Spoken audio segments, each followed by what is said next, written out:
מנהרות הכרמל עסק לא מתגמל, זה שירות לציבור וזה כל הסיפור. בגלל 8 עושים שמיניות באוויר, בעזרת מנהרות העברתי את דביר. מנהרות הכרמל חור בהר, חור בכיס, כרמלטון היקר שוב בחר להכניס את ידו כמחווה לשנה חדשה, סתם כיכר לו בחוץ, מה פתאום הוא רשע? הוא חכם, הוא תמים, הוא לחוץ כמו דוושה, גז או ברקס לא יודע, לשאול עד עכשיו.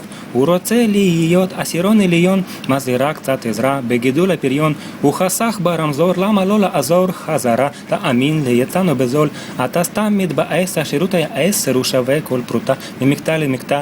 השירות מעולה, אז שהוא יעלה את הסכום העגול, הוא זכאי לו מכל, ושלא יוותר כי מגיע יותר, אז תן גז ותחרים, כי גם הוא מבואס. ההרים אמורים לסדר את הפנקס עם הסכום היפה, והאחרת לא פייר.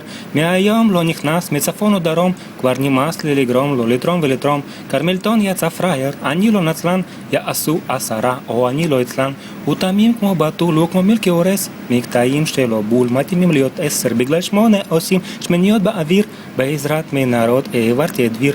הוא תמים כמו בתול, הוא כמו מילקי הורס, מקטעים שלו בול מתאימים להיות 10, בגלל 8 עושים שמיניות באוויר, בעזרת מנהרות העברתי את דביר.